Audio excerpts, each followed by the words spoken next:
From the Mutual Studios in Washington, I'm Fulton Lewis, and that's the top of the news as it looks from here.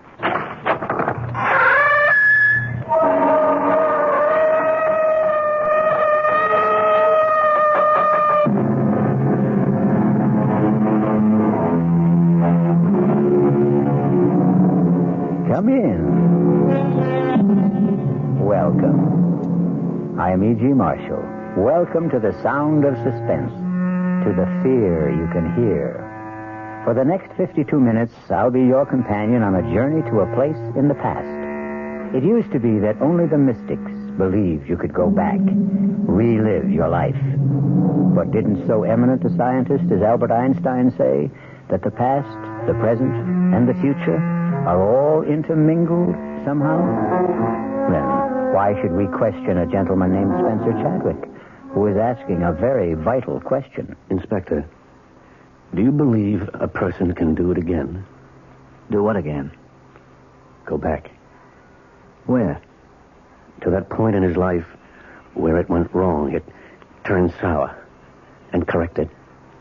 No. No, I don't believe it's possible. Well, I'm doing it, Inspector. I'm doing it. I'm changing it. I've gone back.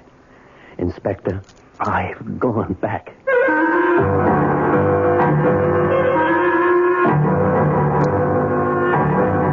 Our mystery drama, You Can Die Again, was especially written by Sam Dan and stars Richard Mulligan. It is sponsored in part by Anheuser-Busch Incorporated, brewers of Budweiser. I'll be back shortly with Act One.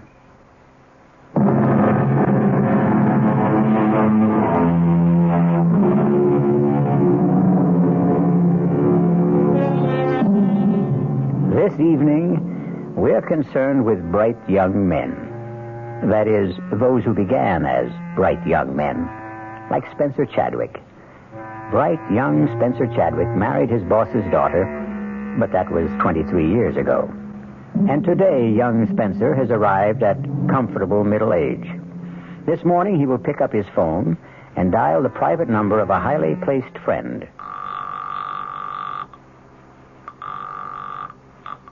Chief Inspector Faraday's office, Sergeant Milrose speaking.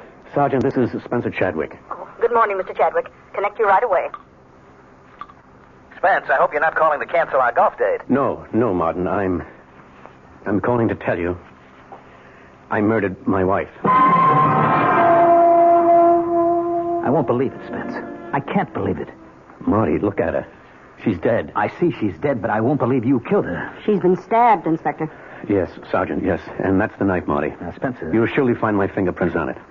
What's that bruise on your head?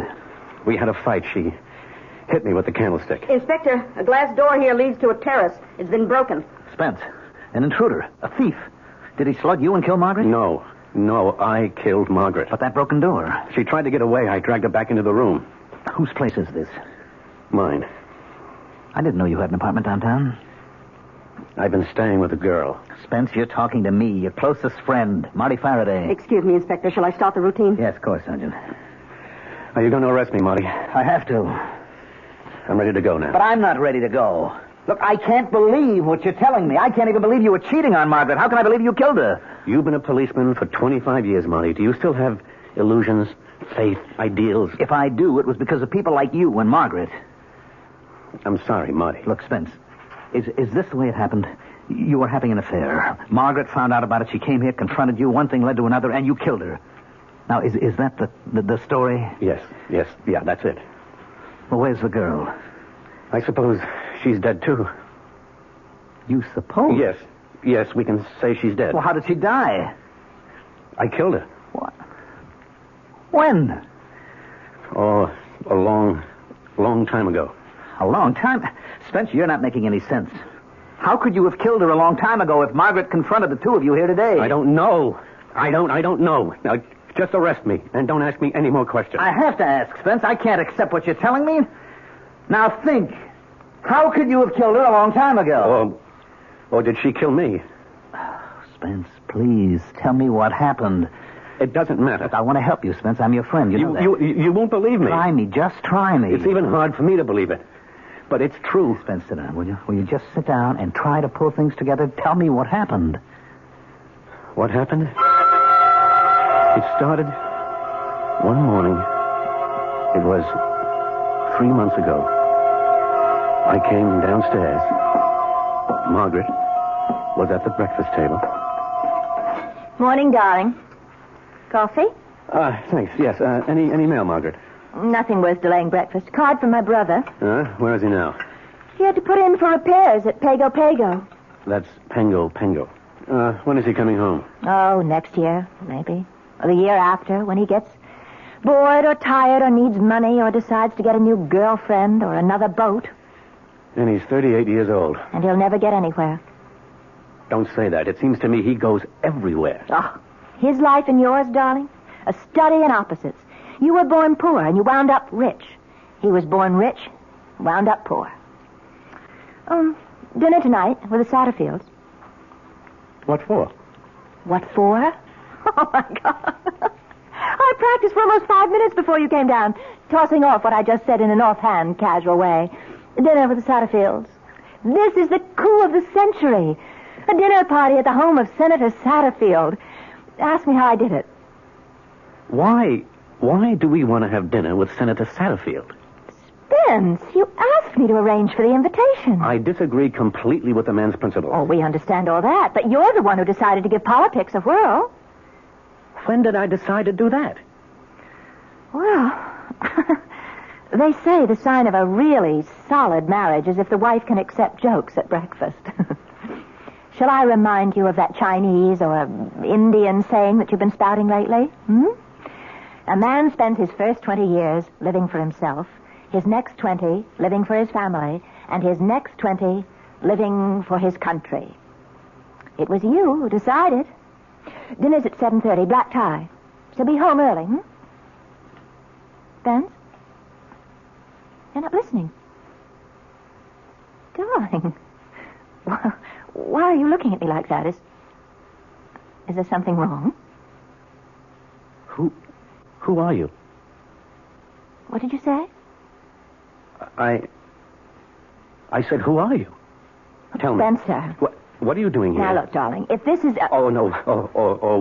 What am I doing here? If this is a joke, it's not in the best of taste. Well, I'm afraid I don't know where I am. Or who you are. Do you know who you are? Yes, I think I know who I am. I'm Spencer Chadwick. All right, now listen. Sit quietly for just a minute. I'm going to call Dr. Berger. Please, I don't want to put you to any trouble. Don't get up, Spencer. Please, don't get... Where are you going? Home. This is your home, Spencer. Please, don't be alarmed, please. I hope I haven't frightened you. I'll leave this minute.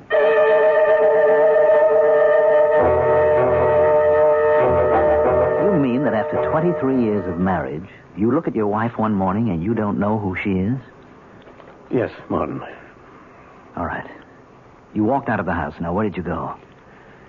I hailed a cab. Now, where to, pal? I don't know. It's all right. None of us knows where we're going. Just answer this. Where do you want me to take you? Just drive. Okay, you're the doctor. What do you think? The Redskins got any kind of chance this year?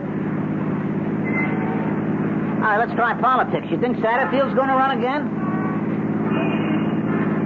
Well, as my old man would have put it, you wasn't exactly vaccinated with a phonograph needle. Driver, why are you headed north? Well, you said to drive. The Chadwick building is down on Jefferson Square. I distinctly told you to take... You distinctly told me nothing. What would I be doing in your cab at 9 o'clock in the morning if I didn't intend to go to my office? Yes, sir.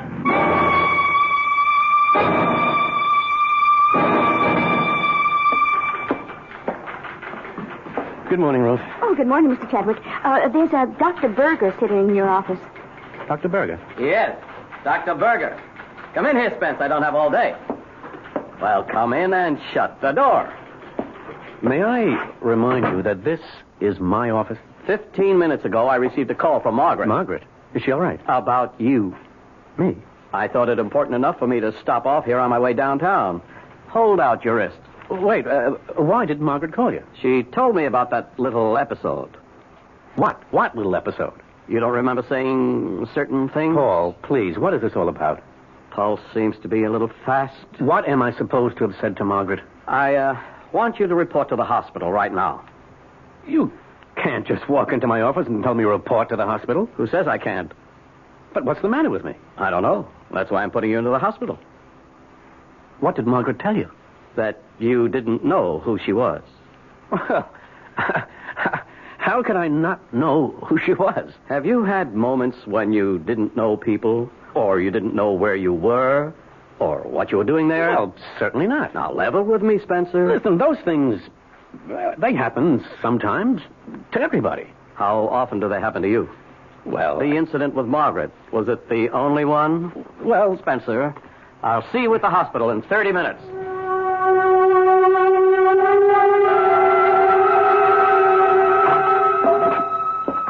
Well, you did it. You're here, Spence.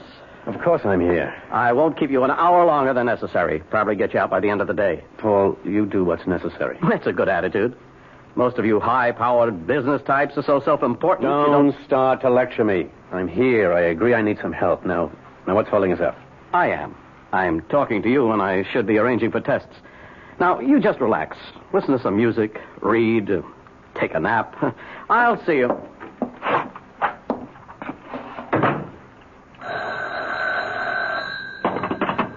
Hello?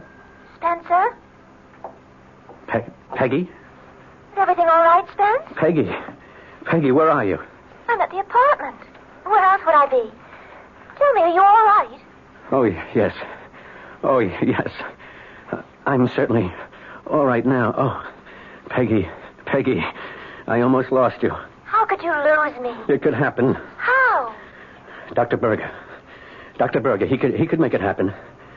But not now, not anymore. Do you know why? Why, Spence? You called me just in time. You warned me just in time. And I'm getting out of here this minute.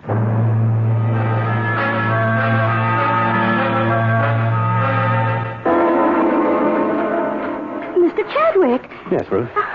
Aren't you supposed to be at the hospital? I'm not supposed to be anywhere except in my office during the business day. Oh, yes, sir.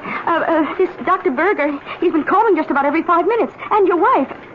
Shall I get them for you? No. I left Dr. Berger a note saying I changed my mind about the necessity for what we were discussing. Now, tell him I have nothing to add. Oh, yes, sir. Oh, call my wife and remind her we have a dinner date with Senator Satterfield. And no calls. No calls. I don't want to talk to anyone. Yes, sir. Except a young lady. She'll call herself Peggy.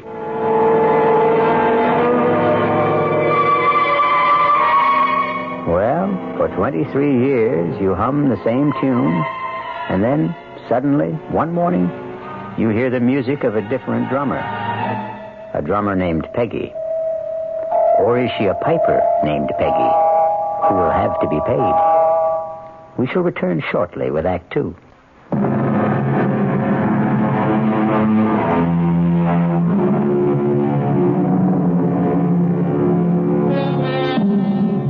And so we have Spencer Chadwick in complete command, ready to take hold of his life and run it his own way, starting with his wife.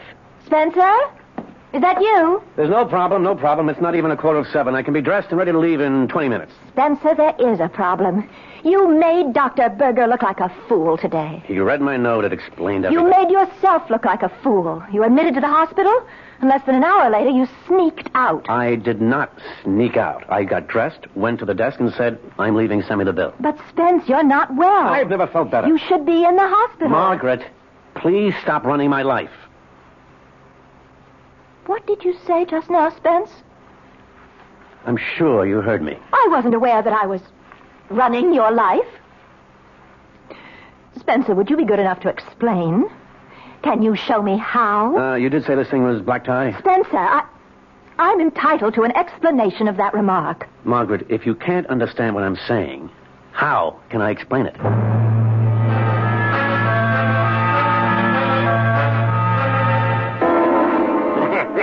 Quite a man, this husband of yours, Miss Chadwick. Some brandy? Yes, thank you, Senator. We need men like you in public life, Spence. Fellas with their heads screwed on straight.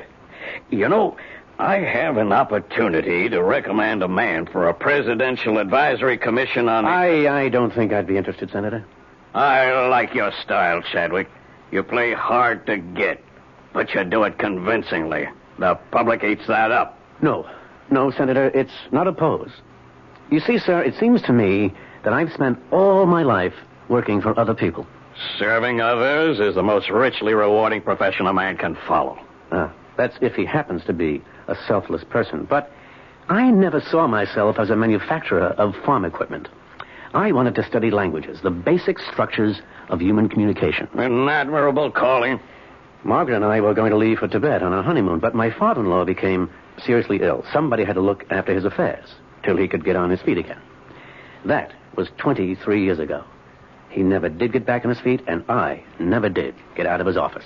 But you transformed that little factory into the third largest enterprise. I know, Senator, I know. I did it for my wife, my in-laws, my employees, the stockholders. But now, finally, at length and at last, I'm going into business for myself. What sort of business? The Spencer Chadwick business. The let's please and amuse and excite and develop and enhance Spencer Chadwick. Thank you for your offer, Senator, but there are many others who are more worthy, not to mention more willing.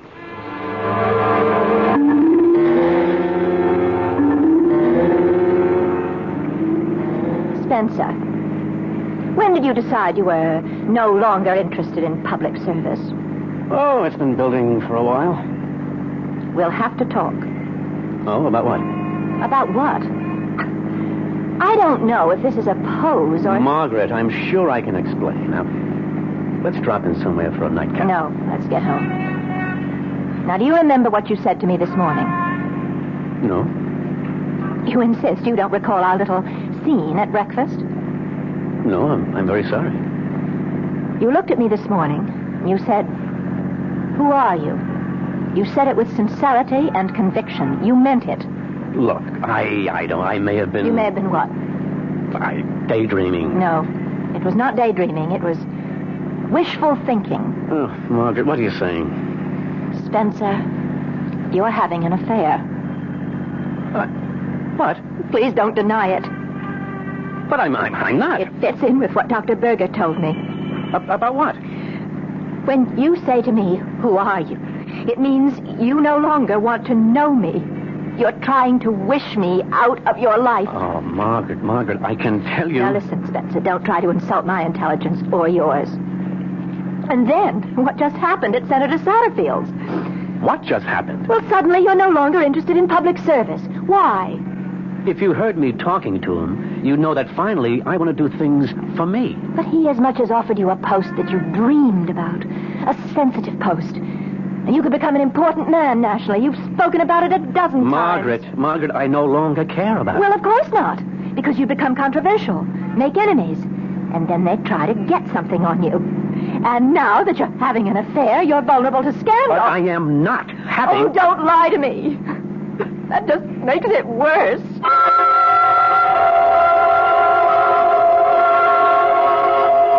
But you were lying to us, Spence. We know you were lying. We know about Peggy. Inspector. Yes, Sergeant. If you'll come into the bedroom, Inspector, I didn't want to move anything. All right. Now, sir, here are these pictures. Are these Peggy? Are they, Spence?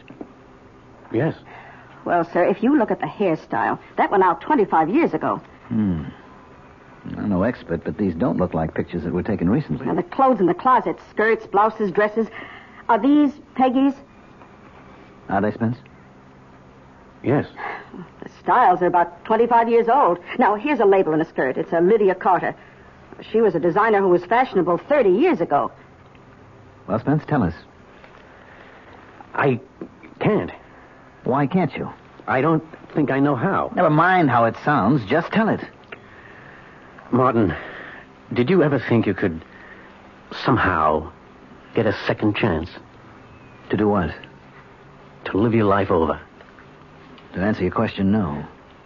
Did you ever think you could go back to a point in time when you made a decision which changed everything for you? Where you crossed your own particular Rubicon, and if you could go back, start again, and do the thing you really wanted to do? To answer your question again, no. That's because you never regretted the course of your life. And you did? Are you trying to tell me that you did? Every day for 23 years. All right, Spence. I won't press you. No, Marty, don't put that sympathetic tone in your voice as if you think I'm some kind of nut. Look, you could plead insanity. Once again, Marty, I'm not crazy. Temporary insanity. Not for 1 minute. I asked you a question. Can you go back? Can you live your life over again? And I gave you my answer. No. But you can. You can do it. I did go back. Not for long. But I did go back. All right. All right, Spence, you did go back. And if I hadn't lost my head, if only I hadn't killed Margaret, I could have stayed. I could have started over.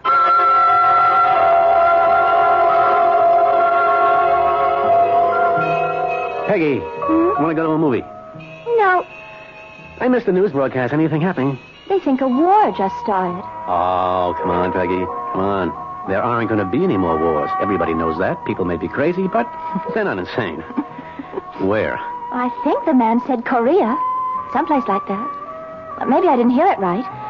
Hey, if you don't want to go to the movies, what do you want to do? Sit home and just listen to you. Tell me about the trip you're planning. Well, first, don't call it a trip. We may never come back. It may take all our lives. Fine with me. And we may never find it. Great. What are we looking for?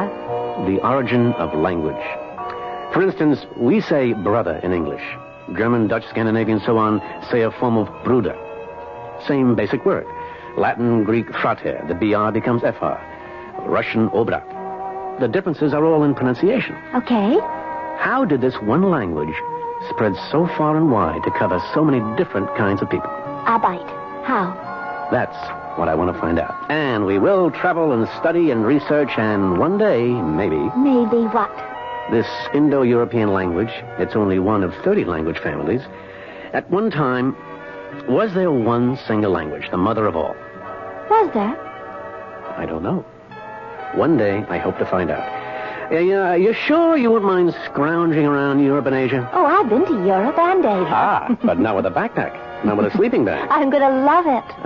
Now, one thing must be clearly understood. At no time, regardless of the bind we may find ourselves in, shall we ever, under any circumstances, wire your father for money. Promise? I promise.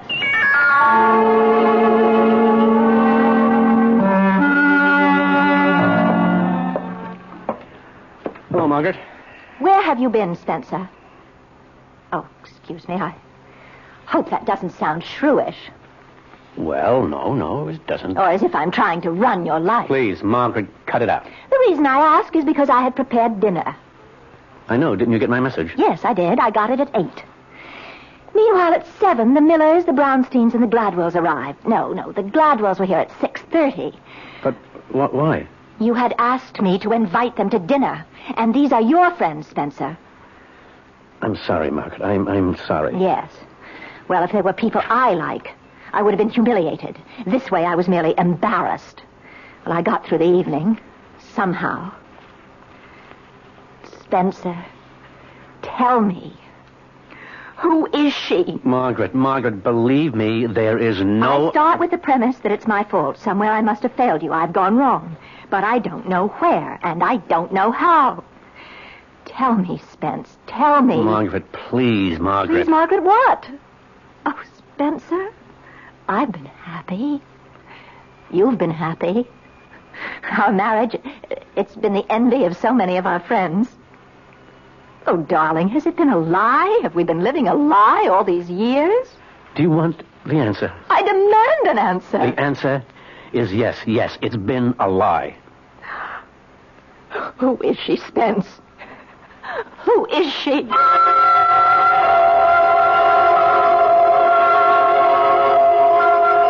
Who is she, Spencer? Who is Peggy? I won't tell you, Martin. I should say, who was Peggy? Inspector, do you remember some time ago you saw Mrs. Chadwick? It was on business, I remember. Oh, yes. Yes, I do. It had to do with a burglary, Spence. A burglary in your house. Believe me, Margaret, this is no bother at all. You see, I felt if I called the local precinct, I'd have police traipsing all about the place. It just isn't worth it. Well, what happened? Well, it's silly, but... Well, you know us. We never throw anything out. It's a sound idea. The worthless junk of yesterday has suddenly become expensive antiques. It's incredible. Yes, Margaret. All right, I'll be brief. We have a storage space where we keep old things, clothes, knickknacks, stuff that you say you'll throw out sometime. You never get around to it. You never do. And? Well, it's all been stolen. Stolen? It's missing. Well, it must have been stolen. I don't care about it, but it's just unnerving to consider that the house has been broken into. We'll send a list of the stuff to Sergeant Milrose. It's not important, but I feel that since a crime has been committed, it should be reported. Did I do the right thing? Of course you did, Margaret. That list. I gave you that list, Sergeant. It's on my desk, sir. I'm sure most of the items in this closet were on it. Spencer, you were the burglar. Technically, yes. She needed clothes, Marty. That girl, she's a fantasy. No, not Peggy. All right, look, for reasons that I may never understand, you feel you wasted your life. So you fantasized a way to go back, to start over. It was no fantasy. Sergeant Milrose. Hell, it wasn't. You were sorry you married Margaret, which all by itself proves that you're insane, Spence. You created this Peggy, and you had to dress her in the period of 25 years ago. There is no Peggy. This whole thing happened in your mind. Yes, thank you, Lieutenant. Yes, Sergeant? Sir, that was from the lab. They scraped some grass samples from a skirt in the closet, and it's been identified as Duke of Wentworth fescue. All right. It's a new kind of seed, just been planted for the first time. When? Well, about a month ago, which means somebody wearing this skirt was sitting in the grass in Benton Park very recently.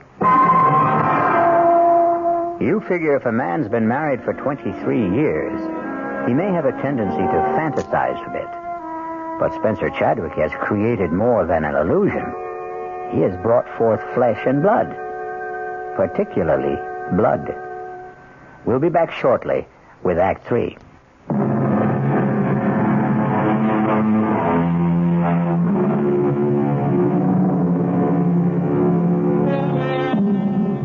It was all right while Peggy was only an illusion. She was Spencer Chadwick's private affair. But a living Peggy, or even a dead Peggy, is a serious matter for Police Chief Inspector Faraday. Spence, make it easy for all of us. Tell me, who is Peggy? Or who was Peggy? We can find out, Spence. We can check with the neighbors, the janitor, circulate your picture in the neighborhood, ask people if they've seen you around with a girl.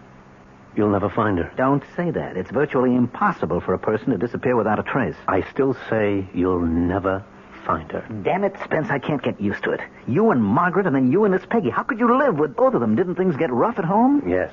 Well, what brought on the showdown? Well, after a while, we couldn't go anywhere without Margaret seeing her. Come on, Rockabye! Spencer, What? is that the girl? What? Who? That girl. She's been looking at you all afternoon. Oh, Margaret, believe me. Why don't you invite her down here? She'll have a better view from our box. Oh, Margaret. No reason we shouldn't all behave in a civilized manner. Introduce us. Margaret, I never saw that girl before in my life.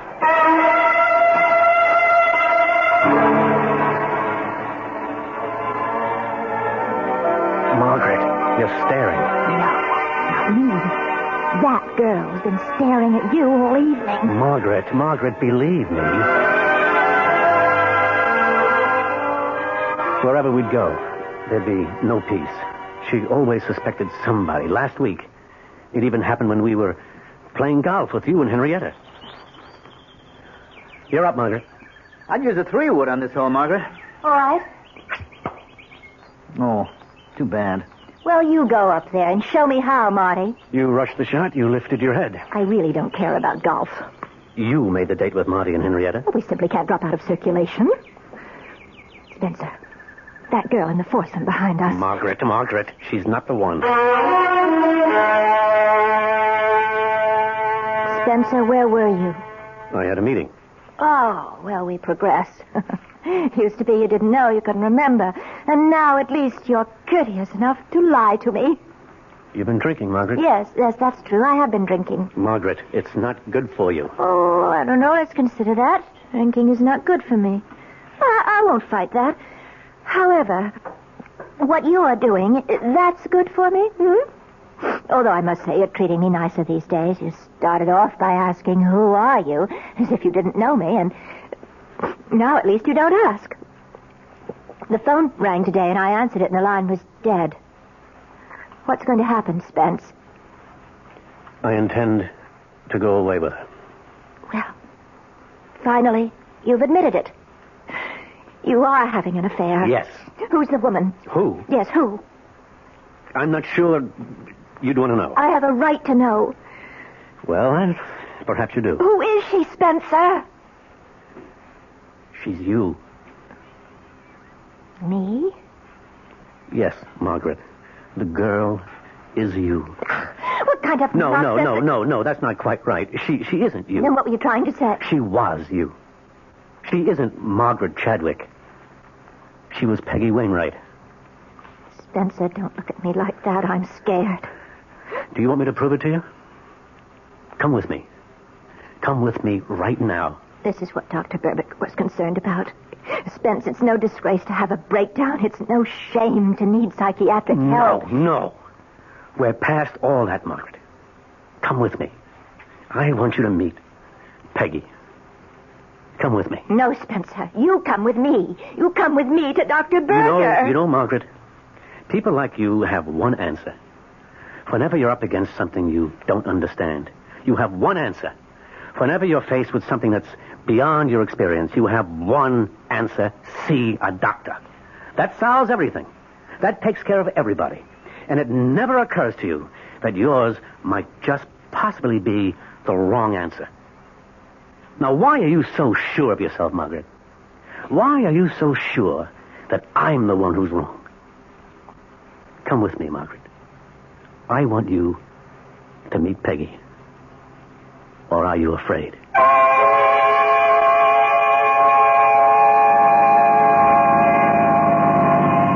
Does it look familiar, Margaret? Spence. This is 32 Benton Boulevard. It's our first address. I remember. Do you remember the apartment number? 3A. Oh, don't tell me it's still there. See for yourself.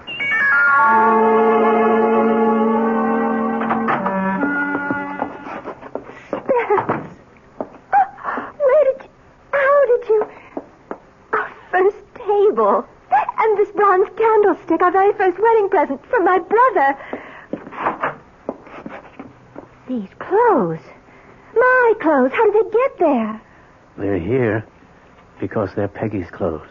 Oh, look, Spence, the Lydia Carter skirt. Oh, you love me in that. Do you know that style's come back? I want to put it on. Do you remember what we used to do? We'd go for a walk. In the park. Dinner at Luigi's. We never had dinner at Luigi's. Oh, that's right. We couldn't afford it. And by the time we could, we weren't living here anymore. We stopped at the burger shop. What's tonight? Thursday. That means there's a free concert in the park. And then free dancing. Oh, let's go, Spence. Let's do it all again.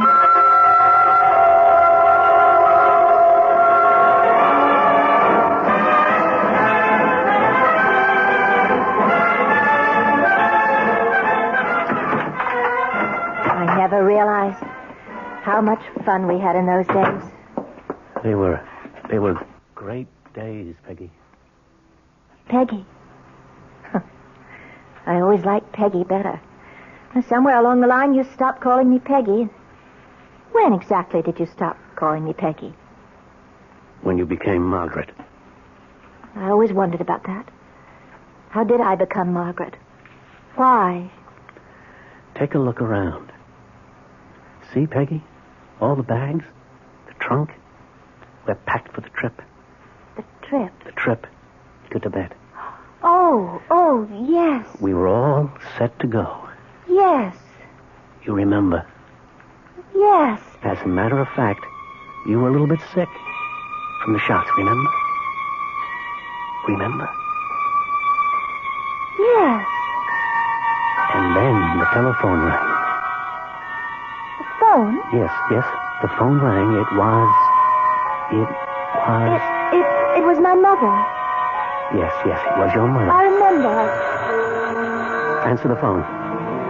Go ahead, answer it. You answered it that night. Hello? Yes. Yes, Mother? Oh, no. Yeah, all right. All right, we'll go there. Right away. What is it, Peggy? My dad. He's had a stroke. How bad? Well, they don't know yet. Oh, Spence, I don't think we can... I can't leave Mother alone right now. No, we won't. Oh, Spence. I knew you'd understand. That's when you became Margaret. That's when you were no longer my wife, but your father's daughter. Take off the skirt. Leave it here. Go home. It belongs to Peggy. Spence, what's the matter with you? I'm Peggy. That night was the start of it. The start of what? The start of a campaign to mold me into the kind of man you had in mind.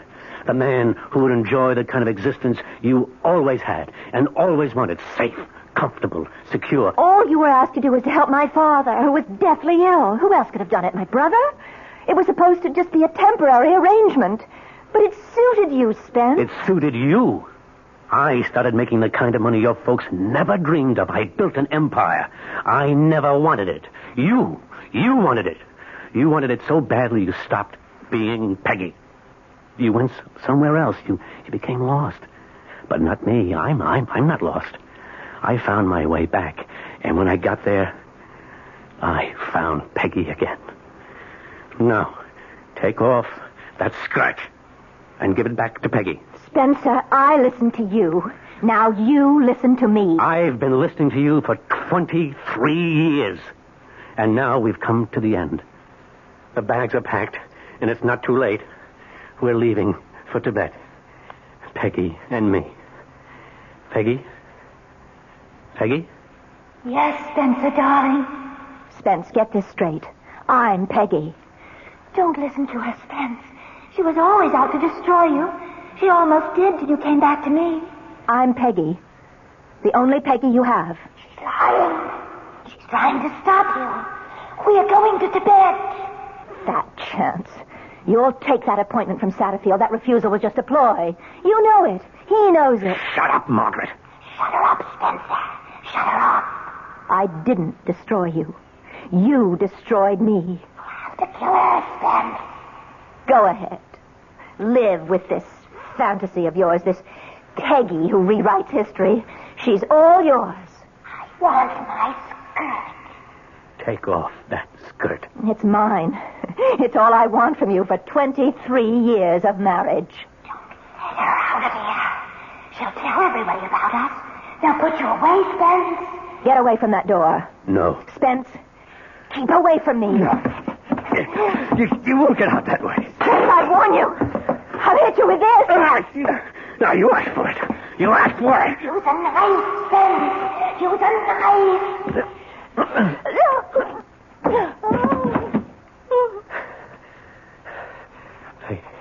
Peggy?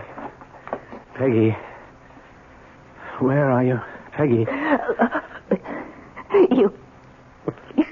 You killed us both, Spence. Oh. Margaret. Margaret.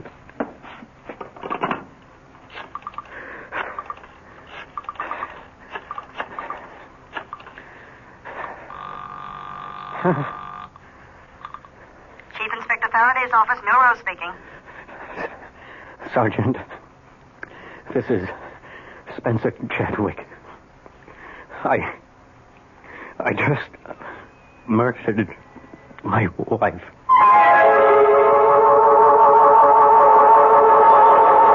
Well, as they say, all of us are two people.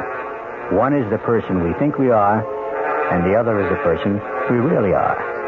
And the secret of a long, happy life is to make sure the twain never meet. I'll be back shortly. This is WOR New York, your station for Mystery Theater.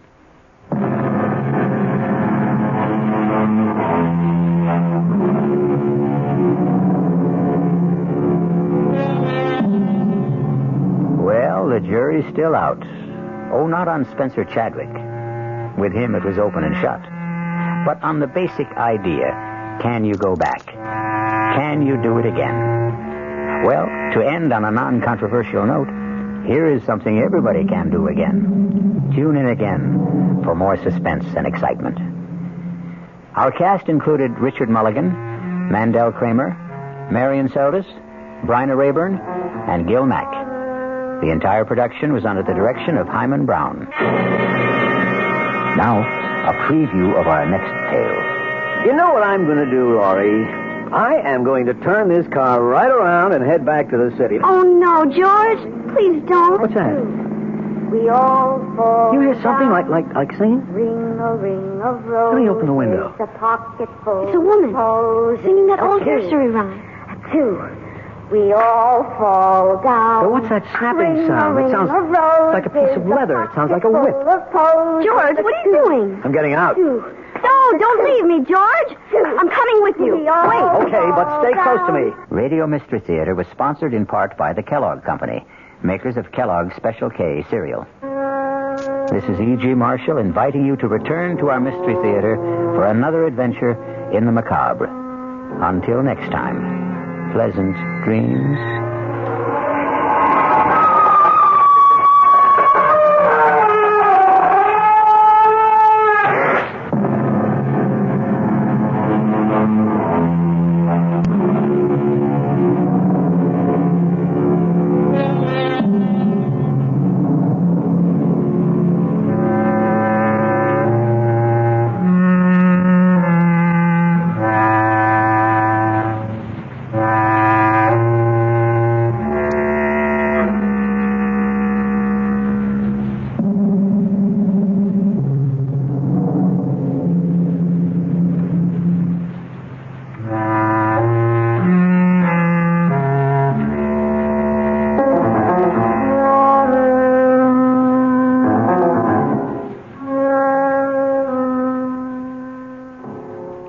The preceding Mystery Theater program was furnished by the CBS Radio Network.